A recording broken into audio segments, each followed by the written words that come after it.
चलिए, तो हम लोग आज डिस्कशन करेंगे पब्लिक प्रोविडेंट फंड। ठीक है।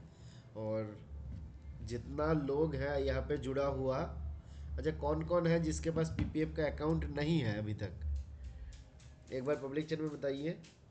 कोई है जिसके पास पीपीएफ खाता नहीं है? रवि जी आपके पास नहीं है, चलिए अच्छी बात है। तो हो सकता है आपके पास बेटर प्लान होगा इन्वेस्टमेंट का। चलिए, पर पीपीएफ बहुत अच्छा स्कीम ही है ना, जहाँ पे हम लोग इन्वेस्ट कर सकते हैं। अच्छा, शत्रुघ्न जी आपका भी नहीं है, तो ये एक अच्छा चॉइस हो सकता है इन्वेस्टमेंट का, है ना। और हम लोग सजेस्ट भी करते हैं लोगों को पीपीएफ करने के लिए।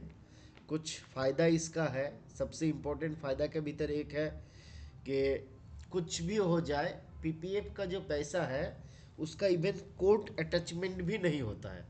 मान लीजिए आपने बहुत सारा पैसा कमाया और कुछ फ्रॉड ब्रॉड केस में भी आपका नाम आ गया, है ना, और आने के बाद कोर्ट केस वगैरह हुआ, सब कुछ हुआ, आपका सारा प्रॉपर्टी सीज हो गया। वर्स्ट कंडीशन का बात बात में कर रहा हूँ, है ना। पर फिर भी पीपीएफ में आपका जो पैसा है उसको कोर्ट अटैचमेंट भी नहीं हो पाएगा, है ना।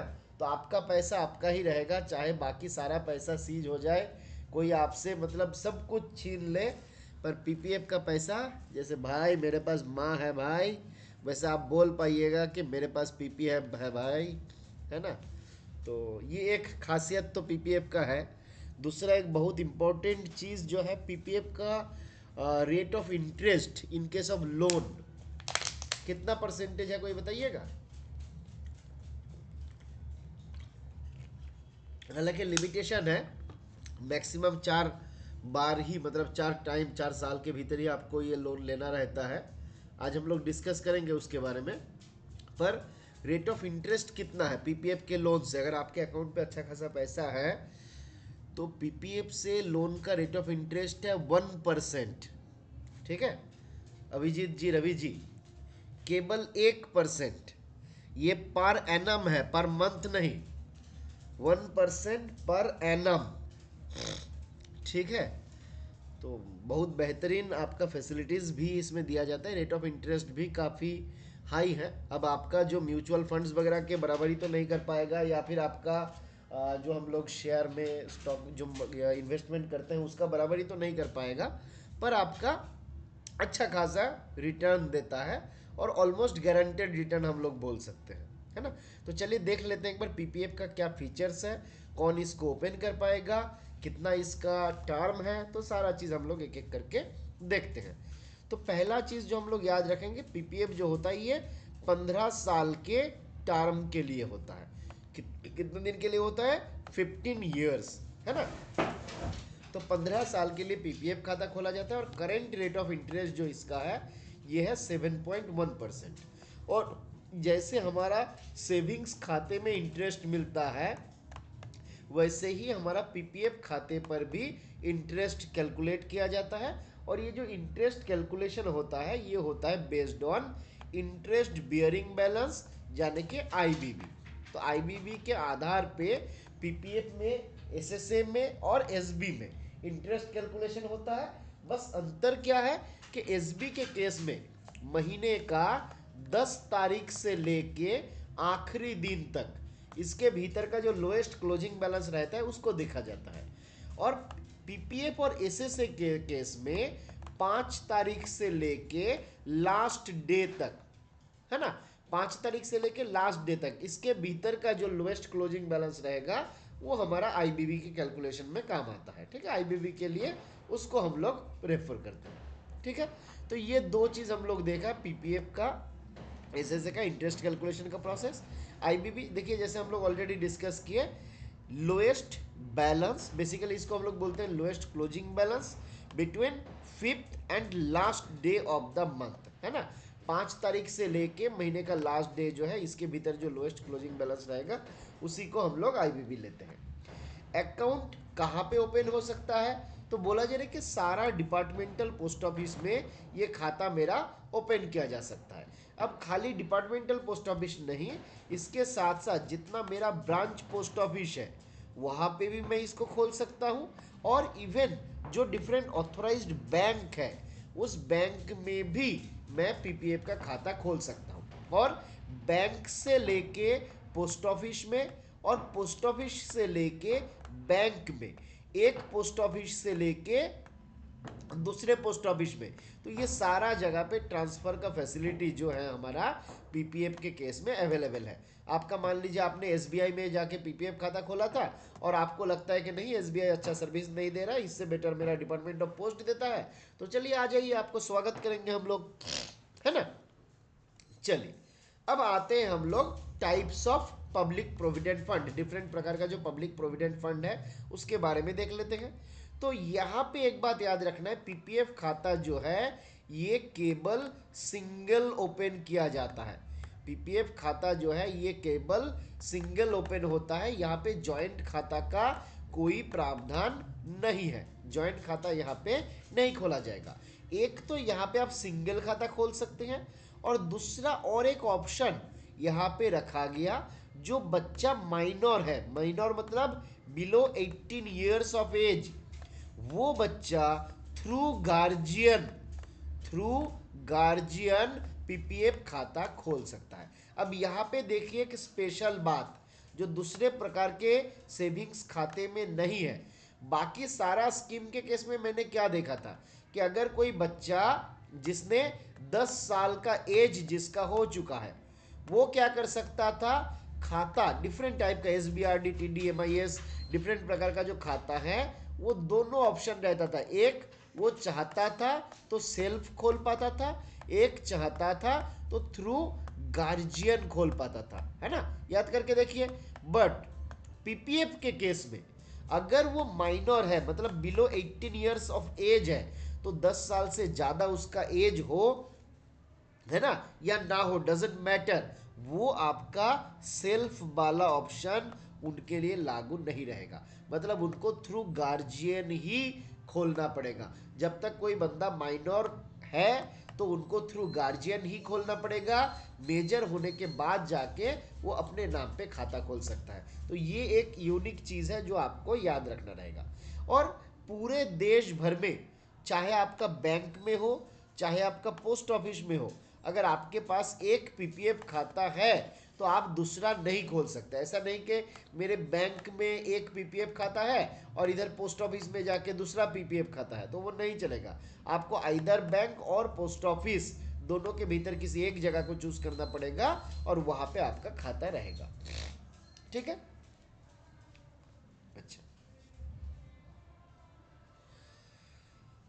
अच्छा। अब देखिए और एक बात यहाँ पे बताया गया, a person can open only one account for self, एक व्यक्ति अपने लिए केवल एक ही खाता खोल पाएगा, and one account each for each minor as a guardian. अब मान लीजिए उनका दो बच्चा है ना, दो बच्चा है तो इस बच्चे के नाम पे एक खाता खोल पाएगा, इस बच्चे के नाम पे एक खाता खोल पाएगा, इसके नाम पे दो खाता नहीं होगा, इसके नाम पे दो खाता नहीं होगा। तो ये बात आपका यहाँ पे दिया गया है।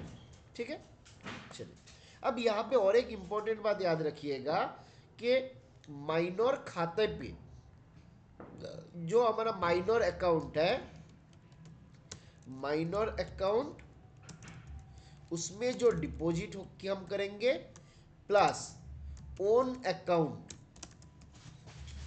डिपॉजिट, ये दोनों मिला के 1.5 लाख ये आपका मैक्सिमम हो सकता है। इससे ज़्यादा अमाउंट का डिपॉजिट जो है आप नहीं कर पाइएगा, याद रहेगा। तो माइनर खाता और आपका अपना खाता ये दोनों मिला के, अब मान लीजिए किसी का दो बच्चा है, दोनों बच्चे के नाम पे आपका खोला हुआ है, तो यहाँ पे माइनर अकाउंट में दो अकाउंट हो गया, उनका अपना अकाउंट हो गया, ये मिला के आपका 1.5 लाख से ज़्यादा आप नहीं खोल सकते। ठीक है, अगला आते हैं हम लोग। अब जब हम खाता खोलते हैं तो कैसे ओपन हो सकता है, तो थ्रू कैश हो सकता है, थ्रू चेक हो सकता है और थ्रू डिमांड ड्राफ्ट भी हो सकता है। अमाउंट कितना लगेगा इस खाते को खोलने के लिए, तो जैसे हमारा सेविंग्स के केस में लगता था 500 रुपया, वैसे यहाँ पर भी मिनिमम 500 रुपये दे के आपको खाता खोलना रहेगा। और आपका सब्सक्रिप्शन जो रहेगा, जब आप मंथली सब्सक्रिप्शन जमा करिएगा तो उसका मिनिमम अमाउंट क्या बोला गया, बोला गया कि भाई जो अमाउंट आप जमा करिएगा वो 50 के मल्टीपल में होगा। मतलब हम 50 रुपये जमा कर सकते हैं, 100 रुपये कर सकते हैं, 200 कर सकते हैं, तो 50 के मल्टीपल में हमको जमा करना पड़ेगा। और सब्सक्रिप्शन एक फिनेंशियल ईयर में मैक्सिमम कितना कर सकते हैं, तो बोला गया एक फिनेंशियल ईयर में मिनिमम आपको 500 रुपीज़ जो है वो जमा करना है। एक फिनेंशियल ईयर में आपको मिनिमम 500 रुपीज़ जमा करना है और मैक्सिमम आप 1.5 लाख रुपया जमा कर सकते हो, including the subscription made in self account and all minor account. आपके पास जितना भी माइनर अकाउंट है सब मिला के और अपना डिपॉजिट मिला के आप 1.5 लाख से ज़्यादा जमा नहीं कर पाइएगा। नंबर ऑफ सब्सक्रिप्शन लिमिटेशन तो ऐसे अलग से कुछ दिया नहीं है, पर आपको अगर कैलकुलेट करना है तो 1.5 लाख जो है, इसको हम मान लीजिए ये हो गया मेरा 1.5 लाख, उसके बाद आप डिवाइड कर दीजिए 50 के मल्टीपल में, तो कितना हो जाएगा, ये हो गया मान लीजिए 3 और उसके बाद 1 2 3। तो इस हिसाब से अगर हम कैलकुलेट करें, क्योंकि 50 के मल्टीपल में रहता है तो मैक्सिमम 3000 बार जमा करने का ऑप्शन आता है ना। इस कारण से क्योंकि ये फिजिबल नहीं है तो हम लोग मान लेते हैं कि नंबर ऑफ सब्सक्रिप्शन जो है इसको बोला गया नो लिमिट, इसका कोई लिमिट यहाँ पे हमारा नहीं है, खाली अमाउंट का लिमिट दिया गया कि मिनिमम जो है आपका 50 रुपया के मल्टीपल में ये रहेगा। ठीक है, चलिए अब आगे बढ़ते हैं हम लोग। चलिए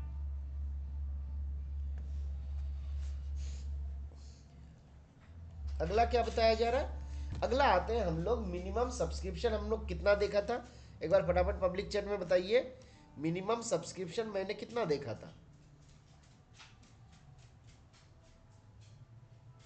मिनिमम सब्सक्रिप्शन मैंने कितना देखा था, एक साल का, एक साल का 500 रुपया है ना, डिपॉजिट तो कर सकते हैं।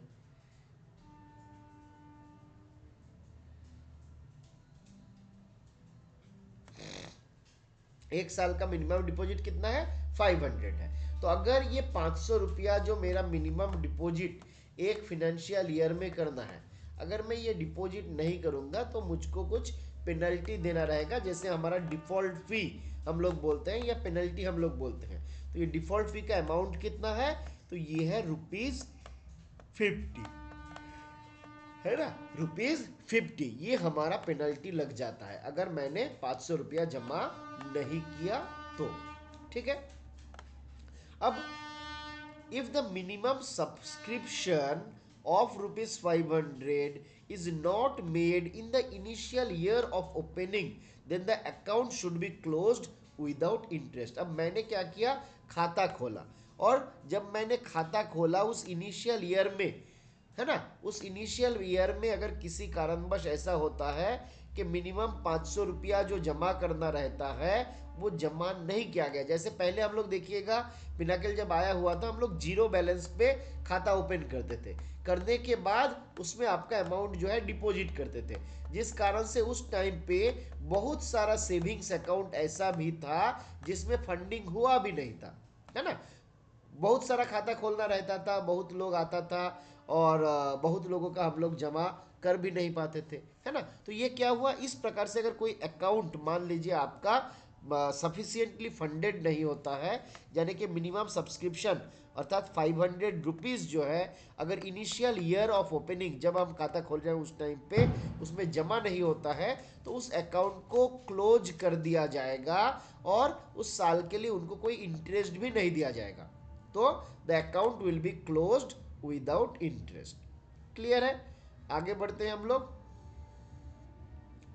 अब पीपीएफ के केस में हम लोग देखें ऑलरेडी, यहाँ पे लोन और विथड्रॉल का फैसिलिटी रहता है, यहाँ पे एक्सटेंशन का फैसिलिटी भी रहता है आफ्टर मैच्योरिटी। कोई हमको बताइए पीपीएफ खाते को मैक्सिमम कितना बार एक्सटेंड किया जा सकता है।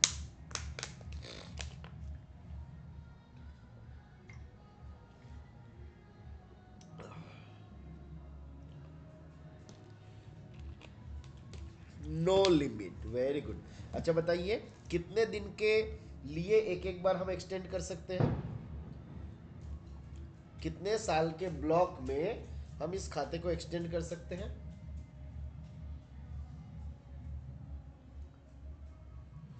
बिल्कुल। तो 15 साल के ब्लॉक में नहीं, 15 साल के बाद हम लोग क्या कर सकते हैं, इसको 5 साल के ब्लॉक में अनलिमिटेड पीरियड के लिए हम इस खाते को एक्सटेंड कर सकते हैं, है ना। इसको याद रखिएगा, इन ब्लॉक ऑफ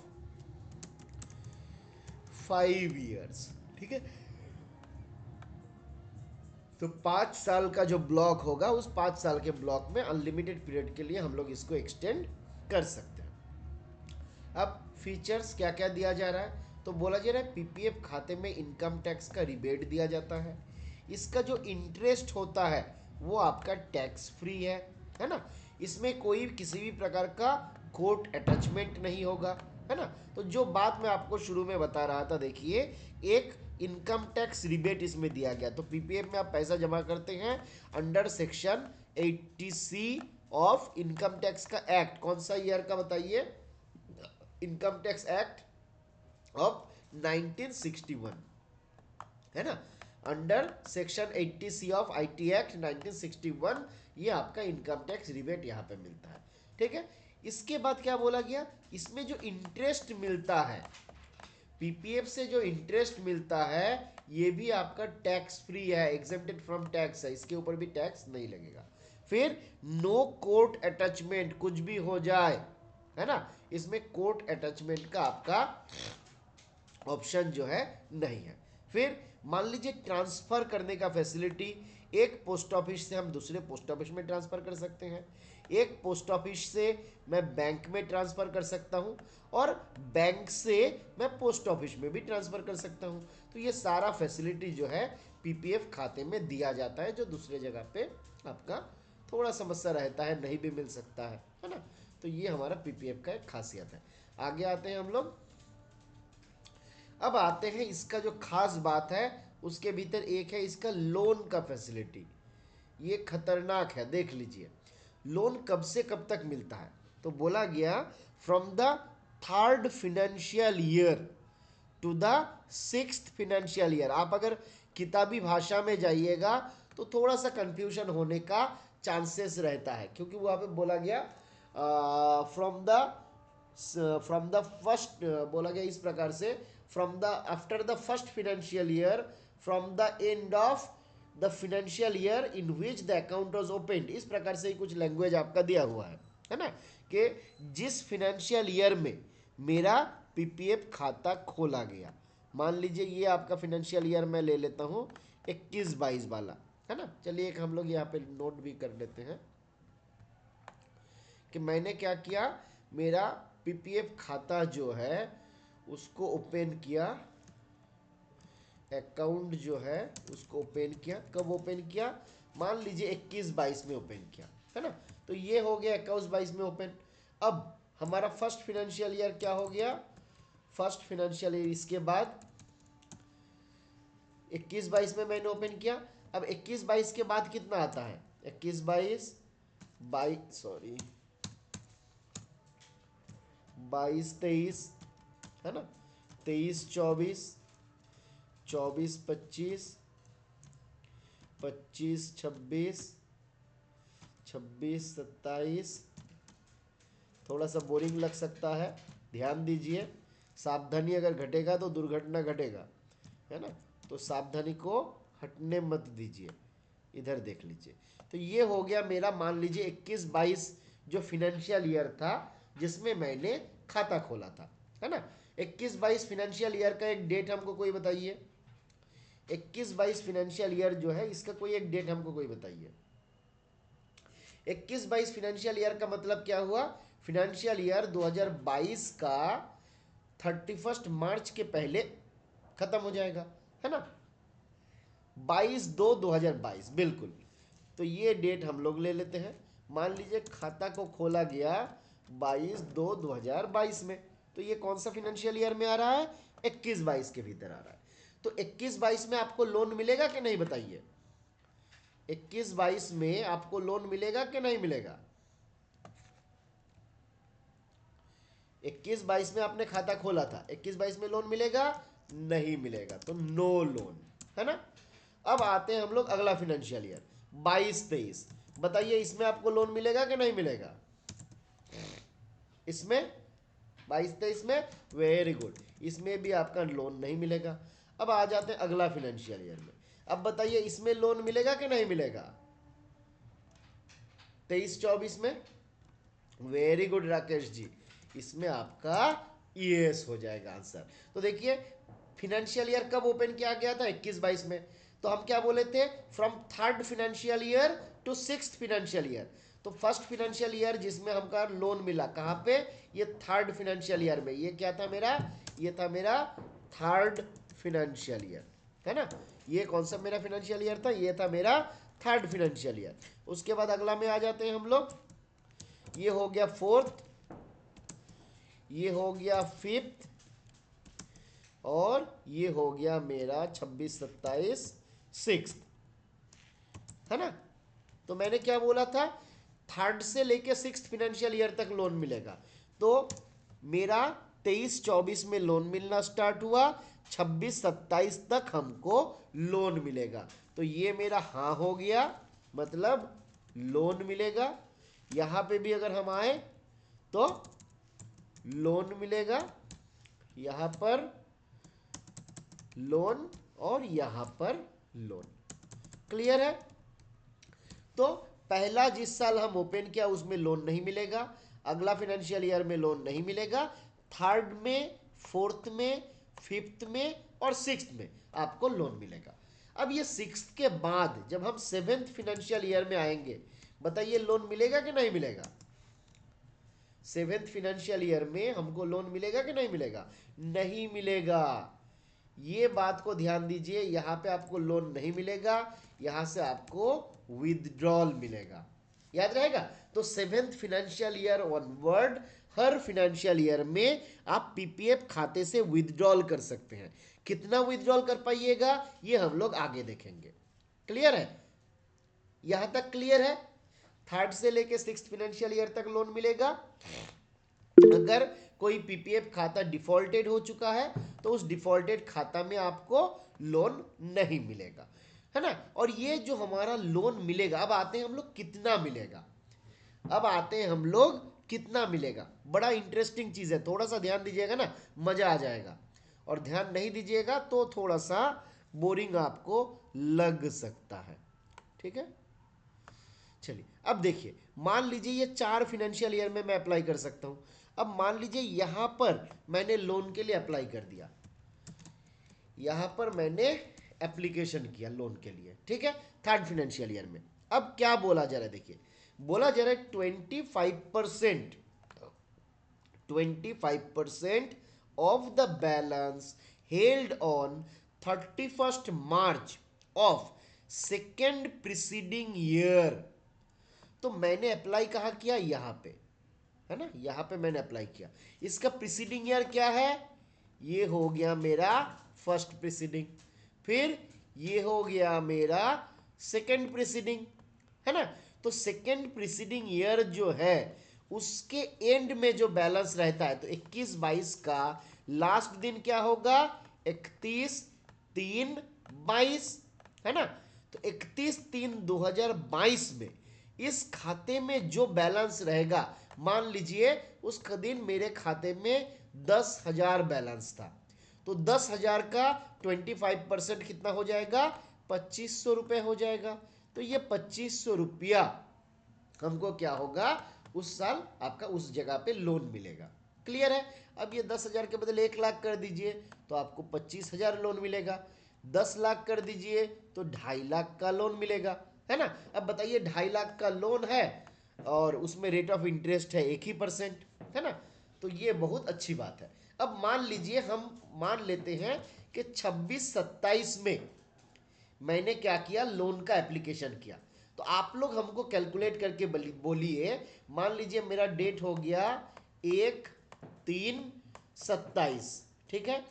1/3/27 में मैंने क्या किया? लोन के लिए एप्लीकेशन किया, और खाता जो मेरा ओपन किया गया था वो कब किया गया था? 22/2/2022 में। अब बताइए किस तारीख का बैलेंस का 25% हमको लोन मिलेगा।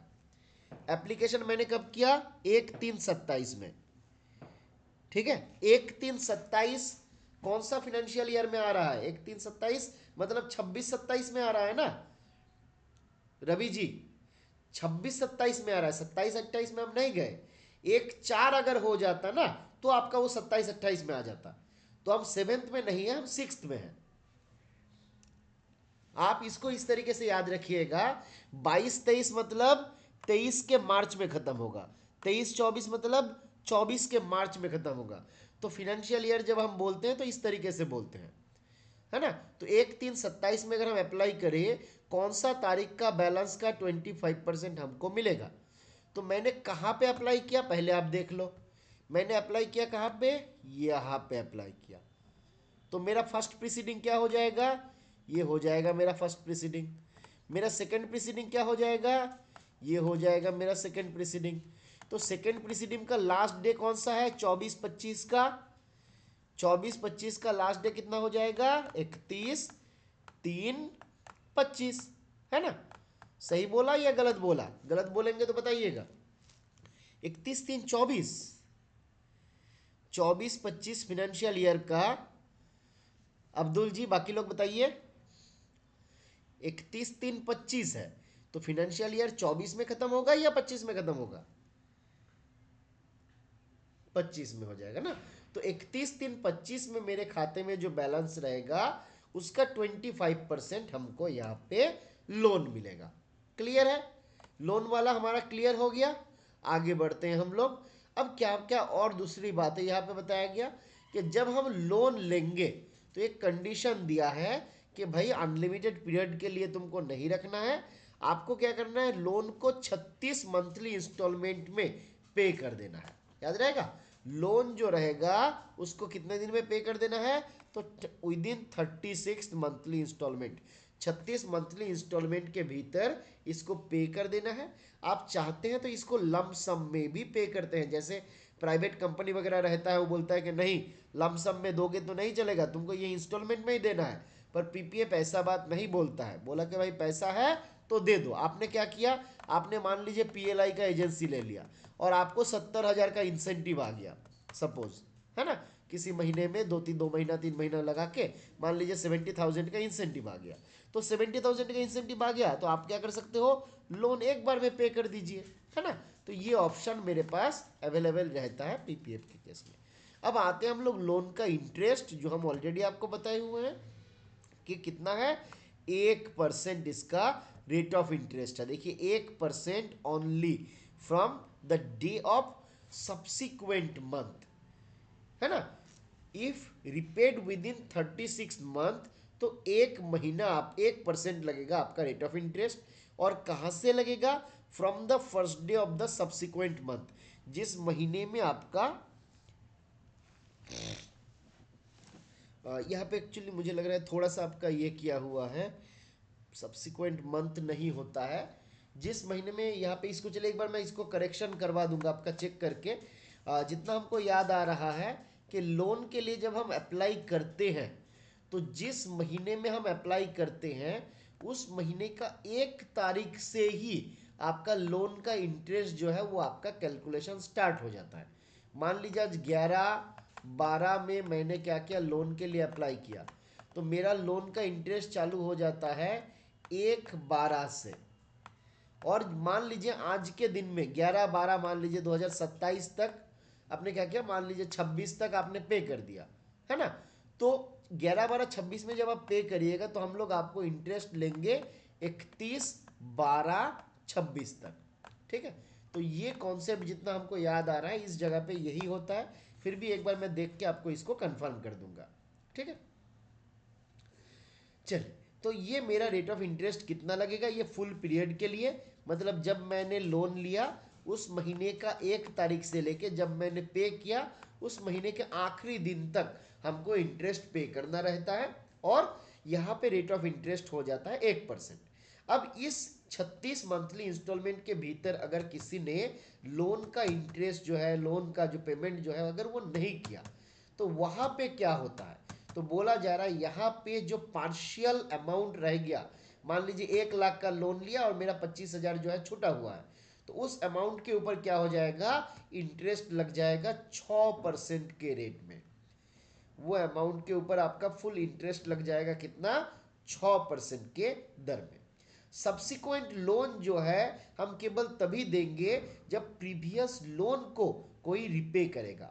प्रीवियस जो लोन है अगर उसको रिपे नहीं करेगा तो हम उसको लोन नहीं देंगे, और एक फिनेंशियल ईयर में एक ही बार लोन दिया जाता है।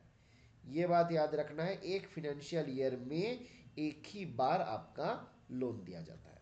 क्लियर है? चलिए अब आगे बढ़ते हैं हम लोग। लोन हम लोग देखें 1 से लेके 6 फिनेंशियल ईयर तक मिला। अब आ जाते हैं हम लोग विथड्रॉल के भीतर। किसी को नींद नहीं आ रहा है ना? एक बार जवाब दीजिए फटाफट से। किसी को नींद नहीं आ रहा है? चलिए, सवाल हमने इसलिए पूछा क्योंकि हमको आ रहा था। ठीक है, अच्छा, नॉट येट मतलब अभिजीत को लगने वाला है। चलिए, हमको आज क्या हुआ ना, आज चले गए थे थोड़ा बाहर और जाके कस के मटन खा के आए हैं। तो जब जीवन में पेट में आपका मटन खेलते रहता है तो आँख में थोड़ा सा ये आ जाता है। अब क्या करें, इसमें हमारा कोई दोष नहीं है, यहाँ पे हम लाचार हैं, है ना। इसलिए हम क्या किए, टेबल के ऊपर थोड़ा सा पानी रख लिए हैं और आप लोगों से बात कर रहे हैं और बीच बीच में आँख में पानी मार रहे हैं। हाँ, हम ऑलवेज पार्टी मूड में ही रहते हैं रवि जी, कभी आपके साथ भी पार्टी मनाएंगे, है ना। बस मेरा यहाँ पे भी जहाँ हम रहते हैं वहाँ पे भी दोस्त लोग मेरा रहता है, तो साथ में हम लोग खाते पीते रहते हैं। जीवन में और क्या है ना। चलिए आगे बढ़ते हैं हम लोग। अब आते हैं विथड्रॉल वाला पोर्शन पे। ठीक है, लोन हमने देख लिया। अब देखिए विथड्रॉल वाला, जिसको जिसको नींद आ रहा है थोड़ा सा ध्यान दीजिए, मेरे तरह आप भी अपने आंखों में थोड़ा सा पानी डाल लीजिए, क्योंकि विथड्रॉल जो है और इंटरेस्टिंग है। ठीक है, ये लोन और विथड्रॉल का कंसेप्ट 90% डिपार्टमेंट का लोगों के पास क्लियर नहीं है ना। तो आपके पास क्लियर रहेगा तो ये बहुत अच्छी बात रहेगा। विथड्रॉल का फंडा देख लीजिए। तो विथड्रॉल कब से मिलेगा, बोला जी ने 7th financial year, 7th financial year from the year of opening the account, है ना। तो हम यहां से ये वाला को कॉपी कर लेते हैं,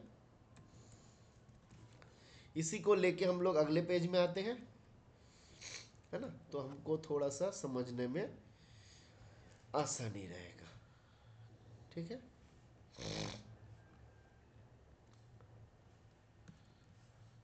चलिए। तो मैंने क्या किया था, ये मेरा अकाउंट ओपन वाला था, कहाँ, हाँ चलिए,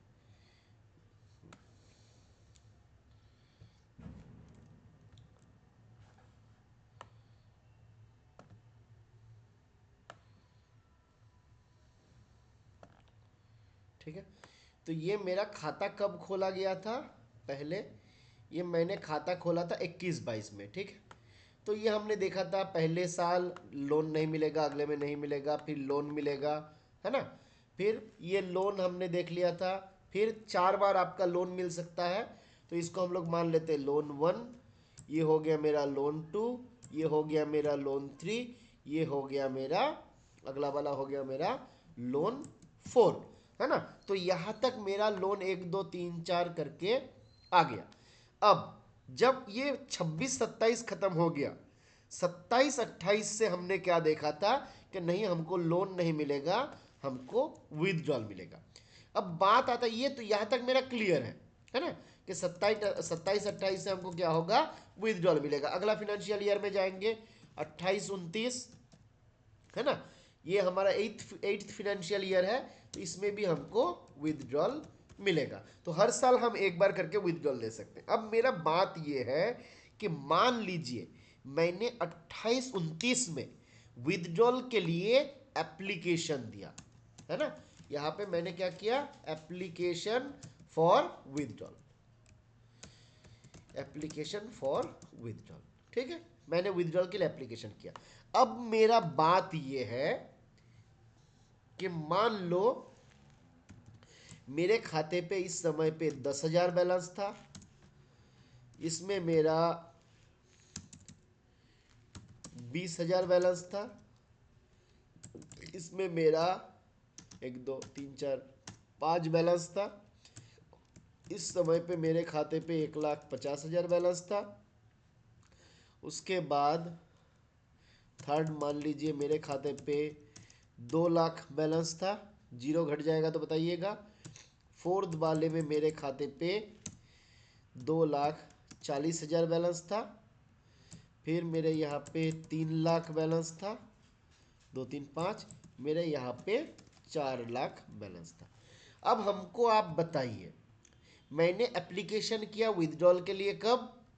विथड्रॉल के लिए मैंने 28-29 पे एप्लीकेशन किया, ठीक है। 28-29 का कोई भी डेट ले लीजिए, मान लीजिए 12/2/2029 है ना, 12 फरवरी 2029 को कोई बंदा आवेदन करेगा, अप्लाई करेगा, है ना। ये फ्यूचर टेंस में चल रहे हैं हम लोग, टाइम मशीन में जाके हम लोग अप्लाई कर देंगे। तो अब बताइए हमको कितना विथड्रॉल मिलेगा, है ना। क्वेश्चन अगर आपको कभी किया जाए घुमा फिरा के तो ये भी दिया जा सकता है, कभी भी दिया जा सकता है। विथड्रॉल वाला और लोन वाला जो है ना आपका, इवन मुझे लगता है कि AA के लिए भी ये क्वेश्चन इंपॉर्टेंट हो सकता है कि एक आपका केस हिस्ट्री टाइप दे दिया कि इतना इतना बैलेंस था, अब बताओ कि आपको विथड्रॉल कितना मिलेगा, है ना। लोन तो नहीं मिलेगा किशोर जी, हम बोल रहे विथड्रॉल कितना मिलेगा। हम लोग देखा ना विथड्रॉल का एलिजिबिलिटी आ गया from 7th financial year onward, तो ये तो मेरा 8th फाइनेंशियल ईयर है, विथड्रॉल तो मिलेगा ही। अब देख लीजिए, इसका मैं एक बार आपको बता देता हूँ, फिर आप हमको बताइएगा, ठीक है। अभी तक मैंने आपको बताया नहीं। तो बोला जा रहा है maximum 50% of the balance held on 31st March of immediate preceding year और fourth preceding year which ever is lower, ठीक है। अब देखिए यहां पे मैंने अप्लाई किया तो मेरा इमीडिएट प्रीसीडिंग ईयर कौन सा हो गया, ये हो गया, है ना। तो बेसिकली ये हो गया फर्स्ट, ये हो गया सेकंड, ये हो गया थर्ड और ये हो गया फोर्थ। 1 2 3 4, है ना। तो फर्स्ट सेकंड थर्ड और फोर्थ, तो मेरा फर्स्ट प्रीसीडिंग यानी कि इमीडिएट प्रीसीडिंग जो था, मेरा जो इमीडिएट प्रीसीडिंग था उसमें बैलेंस कितना था, 3 लाख। और मेरा जो फोर्थ प्रीसीडिंग था उसमें बैलेंस कितना था, 1,50,000, है ना, 1,50,000। अब क्या बोला गया, इनमें से विच एवर इज लोअर, इनमें से कम कौन सा वाला था। तो हम ये तो निश्चित है भाई 3 लाख और 1.5 लाख में 1.5 लाख ही छोटा होता है, ये कोई बच्चा भी बोल देगा। अब इसका 50% मतलब कितना हो गया, 75,000, है ना। तो हमको लोन विथड्रॉल कितना मिलेगा, 75,000 हमको विथड्रॉल मिलेगा। क्लियर हुआ कि नहीं बताइए, ये वाला क्लियर हुआ कि नहीं। यहां से आपके मन में कोई सवाल, एक सवाल आपके मन में आना चाहिए, हम उम्मीद करते हैं वो सवाल कोई पूछेंगे आप में से। कोई सवाल नहीं,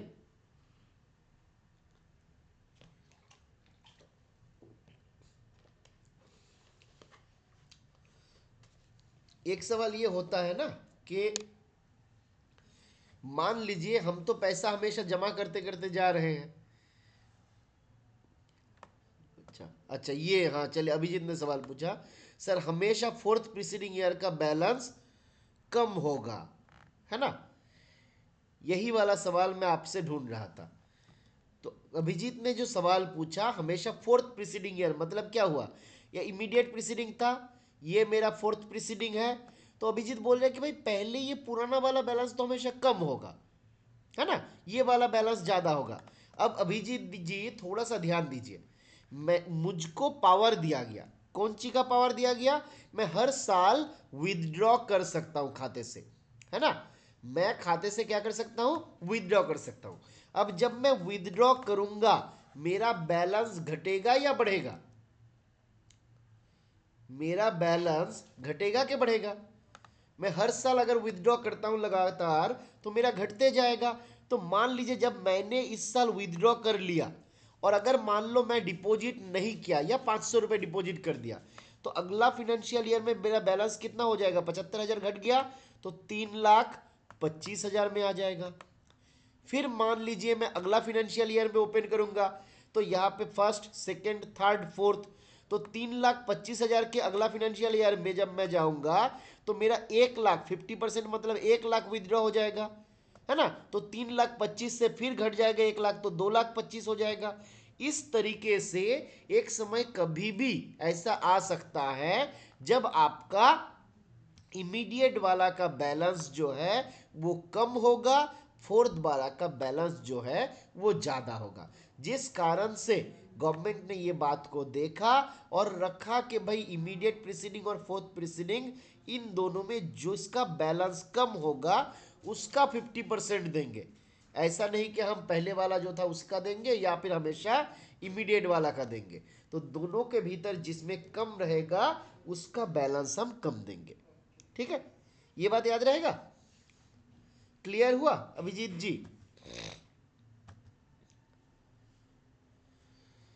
अभिजीत क्लियर हुआ कि नहीं बताइए? क्लियर है ना। चलिए आगे आते हैं हम लोग। अच्छा एक बात याद रखना है कि जब मैं विथड्रॉल के लिए अप्लाई करूंगा तो आउटस्टैंडिंग लोन नहीं होना चाहिए। तो अगर मैंने कोई लोन लिया था उस लोन को हमको पे कर देना है तभी जाके हमको विथड्रॉल मिलेगा। अगर किसी का लोन जिंदा है तो विथड्रॉल नहीं मिलेगा। क्लियर है। आगे आते हैं हम लोग प्रीमेच्योर क्लोजर में। आगे आते हैं हम लोग प्रीमेच्योर क्लोजर में। क्या बोला जा रहा है, बोला जा रहा है premature closure can be done only after 5 financial years. देखिए ये पीपीएफ का जो लैंग्वेज है वो दुनिया का सबसे कॉम्प्लिकेटेड लैंग्वेज के भीतर एक है ना। क्या बोला जा रहा है, देखिए बोला जा रहा है premature closure can be done, मतलब account can be closed only after 5 financial years excluding the year of opening.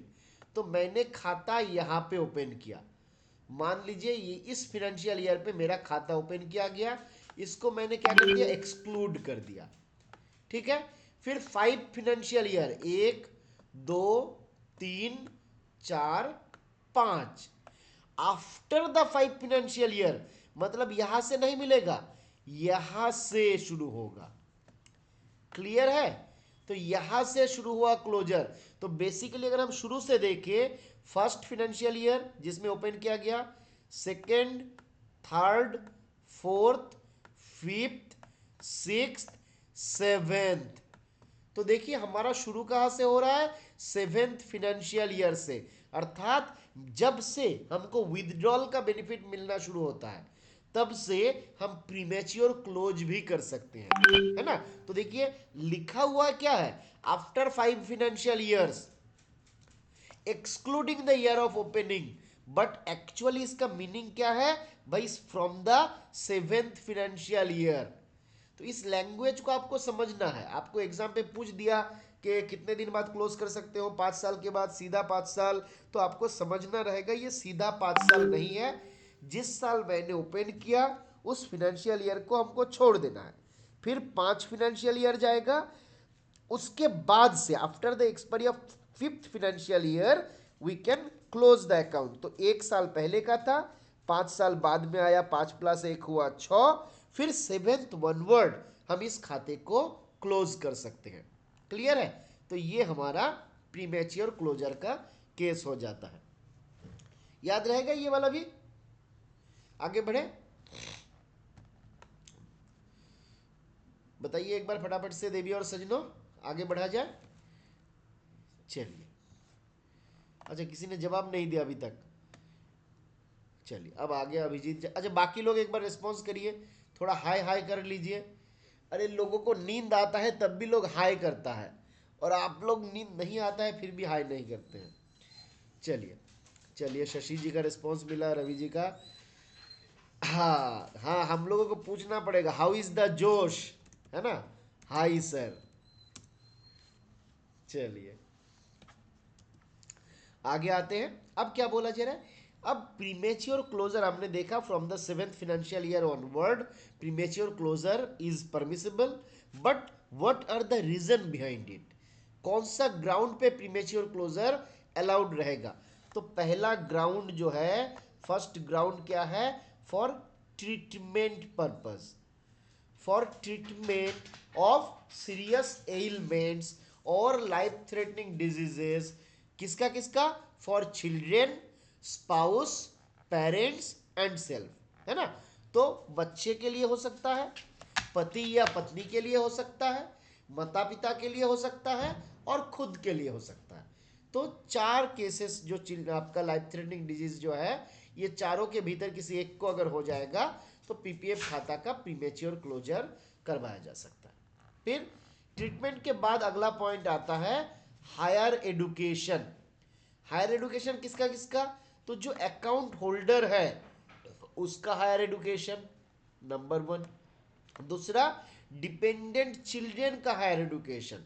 तो एक जो खाता धारक है, अकाउंट होल्डर है, उनको अगर पढ़ाई लिखाई करना है, मान लीजिए कोई बच्चा था, थ्रू गार्जियन पीपीएफ खाता खोला गया था, अब उस एक बात बताइए, चलिए, एक बच्चा है जिसका नाम है राम, उनका पिताजी है जिसका नाम है दशरथ।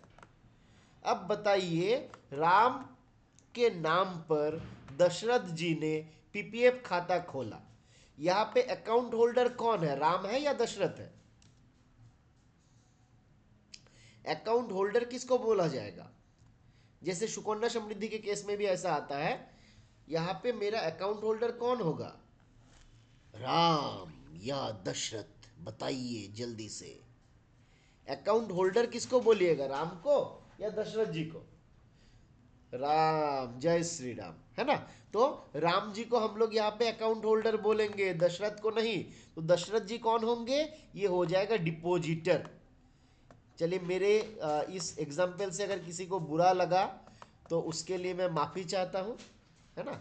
तो और इसको मतलब ये सारा चरित्र जो है काल्पनिक है, वास्तव के साथ इसका कोई मतलब क्या बोलता है, रिलेशन नहीं है ना। अगर कहीं पे कुछ मिल गया तो उसे बस एक सहयोग कहा जाएगा, या क्या बोलता है, इस प्रकार से ही बोलता था ना शक्तिमान में।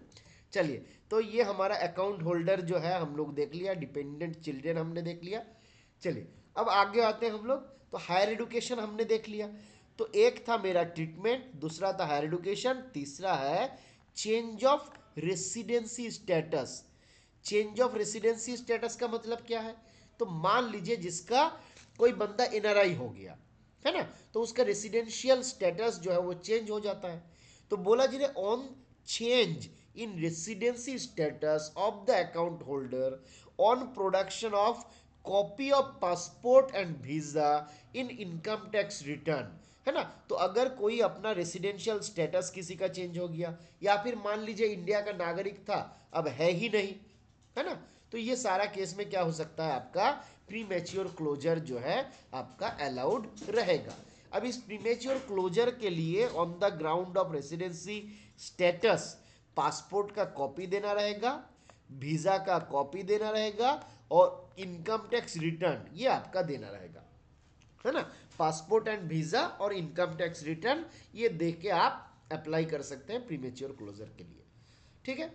बोला जी on production of supporting documents from competent medical authority और free bills in confirmation of admission from recognised institute.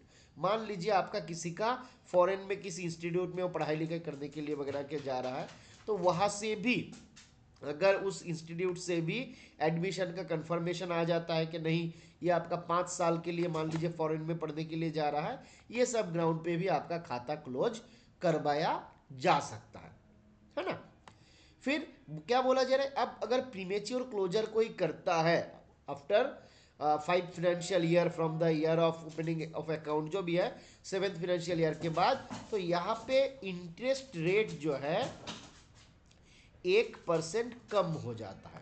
तो बेसिकली आप ऐसे मान सकते हो 7.1% के रेट में हमको इंटरेस्ट मिल रहा था, 1% घटा दो तो 6.1 के रेट में यहाँ पे आपका इंटरेस्ट मिलेगा। और ये 6.1 कहाँ से कैलकुलेट होगा, तो बोला जा रहा है from the date of opening of account, जब खाता ओपन किया गया था वहां से ही 1% के रेट में कम इंटरेस्ट कस्टमर को दिया जाएगा। ठीक है, तो प्रीमेच्योर क्लोजर अगर होता है तो 1% कम इंटरेस्ट दिया जाता है। क्लियर है। अब आते हैं हम लोग नॉर्मल क्लोजर। क्या बोला जा रहा है, बोला जा रहा है after 15 financial year excluding the year of opening. देखिए ये भी बात को ध्यान दीजिए, जब खाता ओपन किया गया उस फाइनेंशियल ईयर को हम एक्सक्लूड कर रहे हैं, फिर 15 फाइनेंशियल ईयर जाएगा, उसके बाद जब 15 फाइनेंशियल ईयर आपका खत्म होगा उसके बाद जाके मतलब eight the end of this 15th financial year ये हमारा प्रीमियम आपका अकाउंट जो है इसका क्लोज किया जा सकता है ना। और जब हम क्लोज करेंगे तो क्या देखना रहेगा, बोला जाए if the loan is not fully repaid first close the loan account. अगर आपने लोन लेके रखा था और बाद में क्या किया उसको पे ही नहीं किया तो बोला जा रहा है पहले आप लोन खाते को क्लोज करिए तब जाके आपका पीपीएफ का खाता जो है क्लोज किया जाएगा। क्लियर है, तो ये बात हमको यहाँ पे बताया गया। आगे आते हैं हम लोग पीपीएफ खाता का एक्सटेंशन के बारे में। तो बोला जा रहा है extension can be continued for a further block of 5 years. PPF खाता को 5 साल के ब्लॉक में जब तक मेरा मूड रहेगा तब तक हम उसको एक्सटेंड कर सकते हैं। एप्लीकेशन फॉर्म कौन सा है, तो कुछ आपका फॉर्म एच नाम भी आप याद रख सकते हैं और SBEXT1 भी याद रख सकते हैं, तो दोनों एग्जाम में पूछा जा सकता है। पीपीएफ के केस में एक्सटेंशन के लिए क्या बोला गया, SBEXT1 और फॉर्म एच जो है वो हम लेते हैं। और कितने दिन के भीतर, तो बोला गया within 1 year from the date of maturity और एक्सटेंडेड मैच्योरिटी, है ना। तो मैच्योरिटी डेट से 1 साल के भीतर या फिर जो एक्सटेंडेड मैच्योरिटी का डेट रहेगा वहां से 1 साल के भीतर हमको एक्सटेंशन का फॉर्म यानी कि SBEXT2 SBEXT1 हमको लेना रहता है। बोला जी all conditions regarding the subscription are applicable, minimum amount, penalty. तो जब हम एक्सटेंशन करते हैं तो यहाँ पर भी सब्सक्रिप्शन का जो जो rules regulations normal PPF account में रहता है सेम एलिजिबल रहता है एक्सटेंडेड अकाउंट में भी। जैसे आरडी के केस में हम लोग देखे थे कि डिपॉजिट ना करते हुए भी अकाउंट को एक्सटेंड किया जा सकता है, बट पीपीएफ के केस में ऐसा कंडीशन नहीं है। पीपीएफ के केस में आपको जमा करना रहेगा। ठीक है, अब आते हैं हम लोग विथड्रॉल। एक्सटेंशन अगर किया जाएगा अकाउंट उसमें विथड्रॉल का क्या प्रावधान है, तो बोला जा रहा है maximum 60% of the balance held at the commencement of extension period. मतलब जो डेट ऑफ मैच्योरिटी या फिर डेट ऑफ एक्सटेंडेड मैच्योरिटी था उसी को हम लोग बोलते हैं क्या, एक्सटेंशन पीरियड का कमेंसमेंट का डेट। तो जिस दिन एक्सटेंशन पीरियड का आपका कमेंसमेंट होता है उस दिन मेरे खाते पे जो बैलेंस था, मान लीजिए 10 लाख मेरे उस दिन पे बैलेंस था, तो उसका 60% यानी कि 6 लाख तक मैं एक्सटेंशन के बाद विथड्रॉ कर पाऊंगा। बाद में चाहे मैं कितना भी पैसा डाल दूं, मान लीजिए अगले साल मैं 10 लाख तो डाल नहीं पाएंगे, 1.5 लाख डाल पाएंगे, तो मान लीजिए अगले साल फिर 1.5 लाख डाल दिए, फिर 1.5 लाख डाल दिए, तो जो भी करना है कर लीजिए, पर at the time of extension, है ना, मतलब कमेंसमेंट ऑफ एक्सटेंशन खाते पे जो बैलेंस था उसका 60% तक ही आपको विथड्रॉल मिलेगा। यहाँ पे भी आपका 1 और मोर विथड्रॉल्स जो है अलाउड है, एक या उससे ज़्यादा विथड्रॉल आप ले सकते हैं, पर एक फिनेंशियल ईयर में एक ही बार आपको विथड्रॉल लेना है। एक फिनेंशियल ईयर में एक से ज़्यादा बार का विथड्रॉल जो है अलाउड नहीं है। क्लियर है, यहाँ तक आगे बढ़ा जाए, यहाँ तक क्लियर है ना।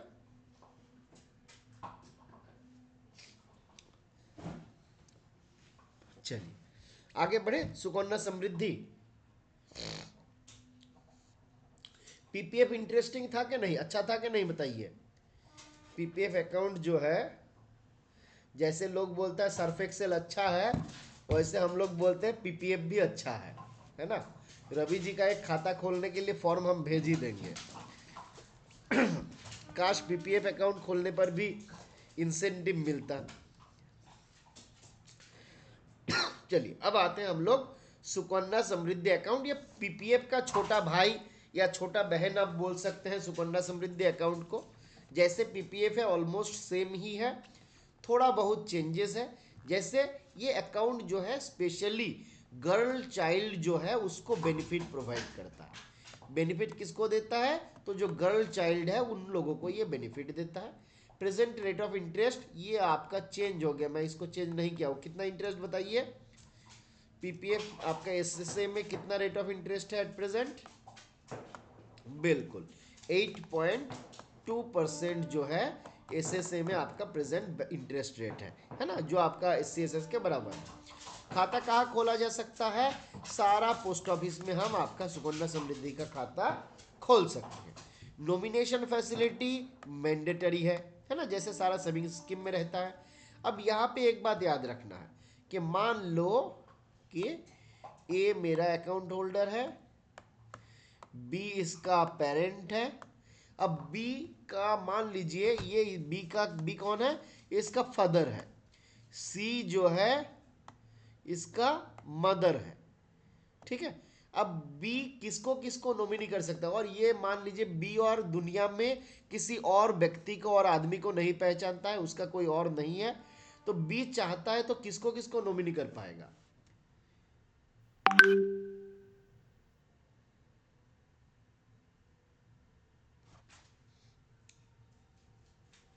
हाँ अनुराग जी, एक्सटेंशन जो है after maturity with in 1 year है ना, after maturity with in 1 year, ठीक है।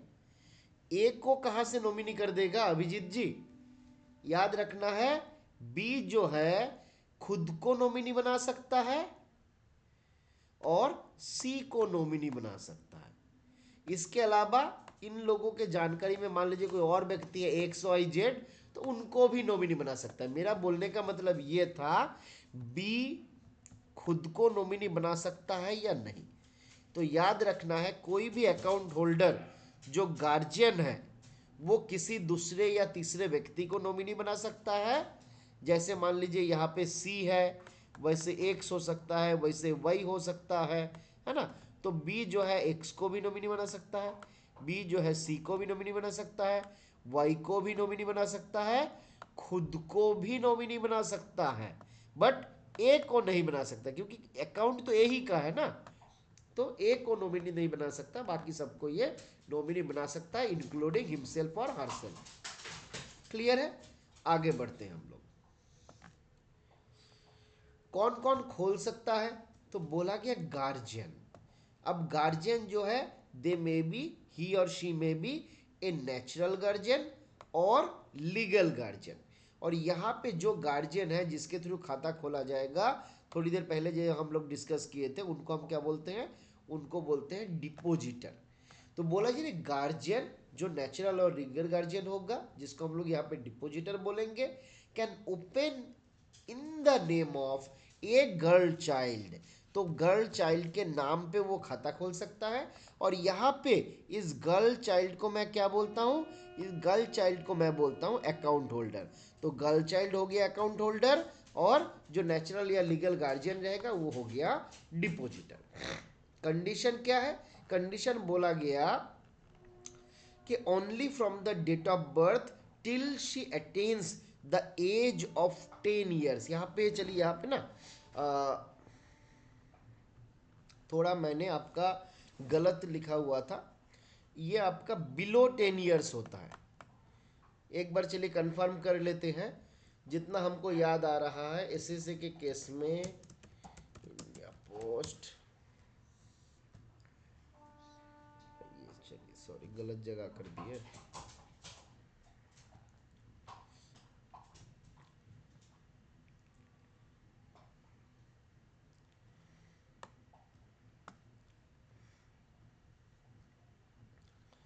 कहा गया उसे ढूंढो। चलिए कौन कौन child below the age of 10 years, ठीक है। देखिए दोनों में अंतर है, दोनों में अंतर है। मैं इसको करेक्शन पहले भी सोचा था कि करेंगे, पर अभी तक मैं इसको नहीं कर पाया। इसको याद है, only from the date of birth to till she attains the age of 10 years नहीं, है ना। यहाँ पे क्या आ जाएगा? यहाँ पे बोला जाएगा गर्ल चाइल्ड जो है उसका एज जो है should be below 10 years. Below 10 years याद रहेगा, 10 साल से नीचे उनका एज होना चाहिए, 10 साल नहीं, 10 साल से नीचे उनका एज होना चाहिए। ठीक है, तो ये बात याद रखिए। देखिए एग्जाम पॉइंट ऑफ व्यू से भी आपका बहुत इंपॉर्टेंट क्वेश्चन हो सकता है, क्योंकि हम लोग नॉर्मली 10 साल बोलते हैं, पर 10 साल का नीचे का बच्चा होना चाहिए। ठीक है, अब बोला जा रहा है जब बच्चे का एज आपका 10 साल हो जाता है तो the account can be operated either by the girl child herself और by the guardian till she attains the age of 18 years. तो अगर 10 साल जब बच्चे का एज हो जाएगा तो बच्चा चाहता है तो खुद से भी आपका खाता जो है उसको ऑपरेट कर सकता है, और अगर चाहता है तो थ्रू गार्जियन भी वो खाता जो है कंटिन्यू कर सकती है। नंबर ऑफ अकाउंट कितना हो सकता है, तो बोला कि only one account can be allowed for on girl child name. एक बच्चे के नाम पे एक ही खाता रहेगा। ठीक है, अब ये यहाँ पे याद रखिए, इस तरीके से भी इसको भी याद रखिए। मान लीजिए एक बच्चा है ए, ठीक है, जिसका माता है एक्स, पिता है वाई। अब एक्स चाहती है कि मैं बच्चे के नाम पे एक सुकन्या खोलूंगा, वाई बोलता है कि नहीं मैं बच्चे के नाम पे सुकन्या खोलूंगा। तो क्या दोनों अलग अलग आपका सुकन्या खोल सकता है या नहीं? बिल्कुल, ये आपका नहीं हो सकता है। अगर एक्स खोलेगा तो वाई नहीं खोलेगा, अगर वाई खोलेगा तो एक्स नहीं खोलेगी, है ना। तो आइदर मदर और फादर दोनों के भीतर किसी एक को ही खाता खोलना है, एक बच्चे के नाम पे एक ही खाता ओपन किया जाएगा। Guardian can open accounts maximum for 2 girl children in on family. तो एक फैमिली में माता पिता मिलकर, है ना, टोटल 2 गर्ल चाइल्ड के नाम पे ही आपका ये खाता जो है ओपन कर सकता है। अगर किसी फैमिली में 2 से ज़्यादा बच्चा है तो उसके लिए ये आपका अलाउड नहीं है। अब देखिए प्रैक्टिकल ये अगर बात बोले तो ये फिजिबल हम लोगों के लिए अभी भी नहीं है। अगर मान लीजिए ऐसा भी कंडीशन हो सकता है कि किसी का 3 बच्चा है, ठीक है, एक कपल है एक्स और वाई, है ना, एक्स और वाई का एक कपल है और उनका 3 बच्चा है ए बी और सी, तीनों जो है गर्ल चाइल्ड है। अब एक्स ने क्या किया, ए और बी के लिए सुकन्या समृद्धि खोल लिया, वाई ने क्या किया, सी के लिए सुकन्या समृद्धि खोल लिया। जितना मेरा जानकारी है अभी तक इसको हमारे पास ट्रैक करके रोकने का कोई प्रक्रिया नहीं है। क्या सच बोल रहा हूँ या गलत बोल रहा हूँ, एक बार बताइए। अभी तक इसका कुछ है? अगर कुछ है तो बताइए एक बार। अभी तक इसका कोई, बहुत ऐसा अकाउंट है बिल्कुल, रवि ने ही तो 2 3 4 को खोला हुआ है ना। सच बताइए रवि जी, कितने खोले हैं ऐसा, कितने खोले हैं ऐसा? अच्छा पकड़े हैं, चलिए लड़का अच्छा है, चलिए ठीक है, अच्छी बात है। तब आगे बढ़ते हैं हम लोग। अब आगे क्या बोला जा रहा है, बोला जा रहा है exception, more than 2 accounts are allowed, more than 2 accounts are allowed. कब? बोला जा रहा है in the event of 2 or more children, 2 or more girl children, basically 2 or more girl children in first और सेकेंड बर्थ, है ना। तो मान लीजिए किसी का बच्चा हुआ और एक बार में ही 3 गर्ल चाइल्ड हो गया, है ना, तो तीनों के नाम पे सुकन्या हो जाएगा। किसी का मान लीजिए एक बच्चा पहले से था, तो फिर 2 बच्चा हुआ और ये दोनों गर्ल चाइल्ड है ना, या फिर 3 हुआ, तीनों गर्ल चाइल्ड है, तो भाई चारों के नाम पे सुकन्या ओपन हो जाएगा। पर किसी का पहले मान लीजिए 2 बच्चा ऑलरेडी था जो लड़की थी, है ना, अब उसका दोबारा बच्चा हुआ तो ओपन होगा कि नहीं होगा बताइए। पहले से 2 गर्ल चाइल्ड था, फिर आपका एक आपका बच्चा हुआ, तो ओपन हो आपका होगा या नहीं सुकन्या? यहाँ पे नहीं होगा, है ना, यहाँ पे नहीं होगा, क्योंकि पहले से ही 2 बच्चा था, फिर आपका अगर बच्चा होगा तो वहाँ पे आपका ये अलाउड नहीं होगा। ठीक है, चलिए अब कौन सा डॉक्यूमेंट का आवश्यकता रहता है, तो जब हमारा सुकन्या समृद्धि हम खोलते हैं तो जो गार्जियन है उनका केवाईसी हम लेते हैं। ठीक है, जो गार्जियन है उनका केवाईसी हम लेते हैं, साथ में जो बच्चा है उसका डेट ऑफ बर्थ का प्रूफ लेते हैं, है ना, उसका डेट ऑफ बर्थ का प्रूफ, जैसे मान लीजिए बर्थ सर्टिफिकेट हो गया, है ना, तो डेट ऑफ बर्थ का प्रूफ हो गया, बर्थ सर्टिफिकेट। फिर और एक डॉक्यूमेंट आपका मैंडेटरी हो जाता है अभी अभी के समय पे, आधार कार्ड जो है उसका भी आपका मैंडेटरी किया गया है ना, तो ये डॉक्यूमेंट भी हमको लेने का आवश्यकता रहेगा। क्लियर है। अब मान लीजिए कोई बच्चा ट्विंस या ट्रिपलेट हुआ था, उस केस पे गार्जियन को क्या करना रहता है, तो बोला जी submission of an affidavit by the guardian supported with birth certificate of twins और triplet in case of more than 2 accounts are to be opened in a family. तो अगर ट्विंस या ट्रिपलेट बच्चा है तो वहाँ पे गार्जियन को एक एफिडेविट भी सबमिट करना रहता है, उसके साथ साथ दोनों बच्चे का या तीनों बच्चे का जो भी रहेगा ट्विन या ट्रिपलेट, उस बच्चे का बर्थ सर्टिफिकेट का कॉपी भी सबमिट करना रहता है कि भाई देख लो ये दोनों तीनों बच्चा जो है एक ही दिन में हुआ था, एक साथ ही हुआ था और पहले से मेरा कोई बच्चा नहीं था या जो भी है, तो ये उनको सबमिट करना रहता है। ठीक है, अब आते हैं खाता खोलने के लिए कितना लेता है। तो पीपीएफ के लिए हम लोग 500 लेते थे, एसएसए को खोलने के लिए हम लोग बस 250 लेते हैं। अब अगर सब्सिक्वेंट डिपॉजिट का बात करें तो पीपीएफ के केस में भी था इन मल्टीपल ऑफ ₹50, यहाँ पर भी इन मल्टीपल ऑफ ₹50 ही है। मिनिमम 250 रुपया एक फिनेंशियल ईयर में जमा करना है, पीपीएफ में हमको 500 करना पड़ता था, पर मैक्सिमम दोनों जगह पे सेम है, 1,50,000 जो है एक फिनेंशियल ईयर में, ये आपका लिमिटेशन है। No maximum limit for number of deposit, कितना बार जमा करेगा नहीं करेगा उसका कोई आपका लिमिट नहीं सेट किया गया। इन case of deposit penalty of ₹50 along with minimum deposit of 250 will be collected by the depositor। अगर कोई साल डिफॉल्ट हो गया तो यहाँ पे पेनल्टी 50 रुपये रहेगा, साथ में मिनिमम डिपॉजिट एक साल में जो रहता है 250 रुपया, वो दोनों आपका लिया जाएगा, है ना।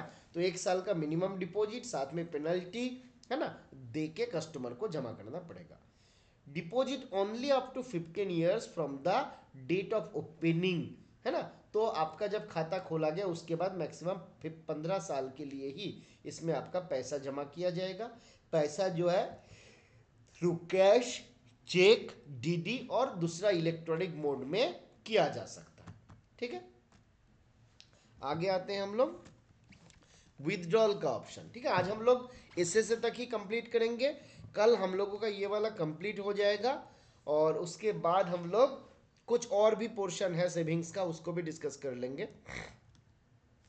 ठीक है, अब आ जाते हैं हम लोग विथड्रॉल में। तो विथड्रॉल में क्या बोला गया, बोला गया जब किसी बच्चे का 18 साल का एज होता है, जब कोई बच्चे का 18 साल का एज होता है या फिर वो 10th क्लास पास कर जाती है, तो वहाँ पे इन दोनों के भीतर जो भी पहले आ जाएगा, मान लीजिए 10th पास मैंने किया था 2005 में, है ना, ठीक है, और 18 साल मेरा कब हुआ था, सपोज ये हम जस्ट एग्जांपल दे रहे थे, 5 के बदले इसको 25 कर लीजिए, है ना। मान लीजिए 10th मैंने पास किया 2025 में और 18 साल मेरा हुआ था 2024 में, है ना, तो ये 25 और 24 के भीतर कौन पहले आएगा, ये वाला आ जाएगा, है ना। तो यहाँ पे हम इस जगह पे ही विथड्रॉल के लिए एलिजिबल हो जाएंगे। अगर मैं पहले 10th पास कर जाता, बाद में 18 साल होता, तो जब 10th पास किया वहाँ पे मान लीजिए 26 में मेरा हुआ, 18 साल मेरा 26 में हुआ, 25 में मैं 10th पास कर गया, तो भाई 25 से ही हमको विथड्रॉल का एलिजिबिलिटी हो जाएगा। और ये विथड्रॉल जो है आपका क्यों दिया जाता है तो बोला जा रहा है हायर एजुकेशन पर्पस ये विथड्रॉल जो है दिया जाता है। डॉक्यूमेंट क्या लगेगा, तो जो एक गवर्नमेंट एजुकेशनल इंस्टीट्यूशन पे पढ़ाई लिखाई किया जा रहा है उनसे आपका सर्टिफिकेट वगैरह जो है लेना रहेगा। कंडीशन क्या दिया गया, तो बोला कि कितना मिलेगा, बेसिकली यहाँ पे कितना मिलेगा उसके बारे में बताया गया। तो बोला जी 50% of the balance held at the end of preceding financial year of date of application. तो मान लीजिए आज हो गया मेरा 11/12/24, आज हो गया 11/12/24, बहुत अच्छा दिन है। 11/12/24 में मैंने अप्लाई किया विदड्रॉल के लिए। क्लियर है। इसका प्रीवियस फाइनेंशियल ईयर कहाँ पे ख़त्म हुआ है? तो ये आपका 31/3/24 जो आपका रहेगा, है ना, 31/3/24, यही आपका प्रीसीडिंग फाइनेंशियल ईयर का एंड रहेगा। इस दिन पे मेरे खाते पे जो पैसा रहेगा, मान लीजिए मेरे खाते पे 10 लाख था, है ना, तो ये 10 लाख जो था इसका 50%, है ना, 50% of the balance held at the end of preceding year. तो 50% कितना होता है 10 लाख का? 5 लाख हो जाएगा। तो ये 5 लाख जो है मैक्सिमम विथड्रॉल मिल सकता है, subject to condition to the requirement. अब मान लीजिए इस 1 लाख का 10 लाख का 50% किया, मेरा 5 लाख हुआ, पर मेरा रिक्वायरमेंट है 2 लाख का, मेरा रिक्वायरमेंट है 2 लाख का, मेरे खाते पे मेरा एलिजिबिलिटी है 5 लाख का, मेरा रिक्वायरमेंट है 2 लाख का, तो हमको कितना मैक्सिमम लोन मिलेगा बताइए? एलिजिबिलिटी 5 लाख का, रिक्वायरमेंट 2 लाख का, हमको कितना मिलेगा? 2 लाख या 5 लाख? फटाफट से बताइए। Which ever is less, which ever is less, हाँ बिल्कुल सही बोल सकते हैं। तो इन दोनों के भीतर जो भी आपका कम रहेगा, तो यहाँ पे 2 लाख जो है वो हमको मिलेगा, क्योंकि वही मेरा रिक्वायरमेंट था। इन दोनों के भीतर जो भी कम रहेगा तो वो अमाउंट हमको यहाँ पे दिया जाएगा। तो यहाँ पे हमको इस तरीके से इसको कैलकुलेट करते हैं, और ये मान लीजिए हमारा आया 2 लाख। अब बात आता है ये 2 लाख को दिया कैसे जाएगा? तो ये 2 लाख को मान लीजिए लमसम में दिया जा सकता है अगर रिक्वायरमेंट रहेगा तो, अदरवाइज इसको हम मैक्सिमम 5 इंस्टॉलमेंट में दे सकते हैं। ये लोन अमाउंट जो रहेगा इसको मैक्सिमम 5 इंस्टॉलमेंट में आपका दिया जा सकता है, और एक एक इंस्टॉलमेंट एक एक फिनेंशियल ईयर में दिया जाएगा। बेसिकली इसको आप याद रख सकते हो कि डॉक्टर वाला केसेस जो रहता है उसको दिमाग में रखते हुए इसको बनाया गया। डॉक्टर का 5 साल का रहता है तो इसको 5 इंस्टॉलमेंट रखा गया, और यहाँ पे एक एक फिनेंशियल ईयर में एक एक इंस्टॉलमेंट जो है आपका मिल सकता है। रिस्ट्रिक्टेड टू एक्चुअल फी और other charges as shown in proof. तो ये हम लोग ऑलरेडी देख लिए कि अगर रिस्ट्रिक्टेड अमाउंट जो है एलिजिबिलिटी से ऊपर है तो एलिजिबिलिटी अमाउंट ही दिया जाएगा, बट अगर रिस्ट्रिक्टेड अमाउंट जो है एलिजिबिलिटी के नीचे है तो वहाँ पे रिस्ट्रिक्टेड अमाउंट जो किया गया वहाँ तक ही मिलेगा। अब प्रीमेच्योर क्लोजर के बारे में बताया गया। तो प्रीमेच्योर क्लोजर बेसिकली 2 कारण से यहाँ पे दिया गया। Number 1, death of girl child, अगर बच्चे का ही डेथ हो जाता है तो किस कारण से हुआ है नहीं हुआ है कुछ फर्क नहीं पड़ता है, एसएसए का इंटरेस्ट दिया जाएगा कब तक? Up to the date of death, date of death तक जो है आपका एसएसए के रेट में इंटरेस्ट मिलेगा, है ना। कंपेशनेट ग्राउंड पे प्रीमेच्योर क्लोजर करने का आपका ऑप्शन दिया गया, है ना, और वो भी हो सकता है ओनली आफ्टर 5 ईयर्स, जैसे हम लोग पीपीएफ के केस में देखे थे, है ना, पीपीएफ के केस में हमने देखे थे कंपेशनेट ग्राउंड पे क्लोजर के बारे में। तो नंबर 1 बोला गया लाइफ थ्रेटनिंग डिजीज, वहाँ पे हमारा क्या था? Life threatening disease of the account holder, उनका जो पेरेंट्स है, उनका जो चिल्ड्रेन है, उनका जो सेल्फ है। और यहाँ पे क्या बोला गया? जो गर्ल चाइल्ड है, बच्चा जो है, अगर उनको लाइफ थ्रेटनिंग डिजीज है तो वहाँ पे ये प्रीमेच्योर क्लोज किया जा सकता है। नंबर 2 क्या है? बोला जा रहा है डेथ ऑफ गार्जियन, है ना, अगर गार्जियन का डेथ हो गया और this is creating undue hardship on the girl child, on the family, तो यहाँ पर भी आपका उस खाते को क्लोज किया जा सकता है। यहाँ पे भी हम लोग क्या करते हैं, जितना कंप्लीटेड पीरियड रहता है, मंथ रहता है, उसके लिए एसएसए रेट में ही इंटरेस्ट पीरियड करते हैं। कब तक देते हैं? बोला जा रहा है प्रीवियस मंथ ऑफ पेमेंट, है ना। तो आज 11-12 तारीख को आवेदन करेंगे तो 30 नवंबर तक का जो पीरियड है वहाँ तक ही एसएसए इंटरेस्ट मिलेगा। सैंक्शन कौन करेगा? तो डिविजनल हेड सैंक्शन कर सकते हैं, senior post master, chief post master, director, ये लोग आपका सैंक्शनिंग अथॉरिटी के भीतर रहेंगे। ठीक है। मैच्योरिटी क्लोजर, तो बोला जा रहा है क्लोजर जो है हम कर सकते हैं कब? After 21 years from the date of opening of account, और यहाँ पर भी year of opening of account जो है वो एक्सक्लूडेड रहता है। उसके बाद 21st ईयर जो रहेगा उसमें आपका ये आपका खाता जो है आपका क्लोज किया जाएगा और maturity. Event in the event of account holder marriage, अब अगर कभी अकाउंट होल्डर शादी कर लेता है, अगर अकाउंट होल्डर शादी कर लेता है तो वहाँ पर भी आपका मैच्योरिटी क्लोजर करने का ऑप्शन रखा गया है। कंडीशन क्या क्या है, तो उनको एक डिक्लेरेशन फर्निश करना रहता है और उसके लिए साइन करना रहता है नॉन जुडिशियल स्टैम्प पेपर में, है ना। तो एक डिक्लेरेशन जो है फर्निश किया जाएगा और साथ में नॉन जुडिशियल स्टैम्प पेपर में जो नोटरी के माध्यम से, है ना, attested by the notary supported with age proof, है ना। तो एक तो बच्चे का शादी करवा रहे हो तो उनका एज प्रूफ आपको देना रहेगा, नोटरी से एविडेविट करके देना रहेगा, नॉन जुडिशियल स्टैम्प पेपर होगा और उसके बाद आप अप्लाई करोगे किस लिए कि भाई मेरा 18 साल का एज हो चुका है, इस तारीख को हो गया या इस तारीख को होने वाला है और हमको क्या किया जाए, आपका खाता को क्लोज करवाने दिया जाए। तो यहाँ पे आप क्लोज करने का ऑप्शन है before 1 month after 3 months of marriage. शादी जब हुआ है, शादी जब हुआ है from the date of marriage, तो क्या बोला जा रहा है, आइदर बिफोर 1 मंथ, तो शादी के पहले का 1 महीना या फिर शादी का बाद का 3 महीना, इस पीरियड के भीतर ही आपको एसएसए खाता को क्लोज करना है, अदरवाइज ये क्लोजर नहीं होगा। क्लोज करने के लिए डॉक्यूमेंट कौन सा लगेगा, तो आपको एज प्रूफ देना है, आइडेंटिटी प्रूफ फ्रेश देना रहेगा, एड्रेस प्रूफ देना रहेगा, प्रूफ ऑफ सिटीजनशिप देना पड़ेगा और अकाउंट क्लोजर फॉर्म जो है वो देना पड़ेगा, ठीक है। If the default is not regularized, if the default is not regularized within 15 years, SSC rate of interest is eligible for whole amount. अगर किसी बंदे ने डिफॉल्ट में जो खाता था उस पर बाद में जाके सर्वाइव और करवाया नहीं, रिवाइव नहीं करवाया, फिर भी बोला जा रहा है पूरा पीरियड के लिए ही उनको एसएससी के रेट में ही इंटरेस्ट मिलेगा। तो आज हम लोग यहाँ तक रखेंगे, अगले क्लास में हम लोग सेविंग सर्टिफिकेट और बाकी कुछ पोर्शन जो है उसके बारे में डिस्कस करेंगे, ठीक है। इसके भीतर किसी को कुछ डाउट है, बोलना बताना पूछना है तो बताइए।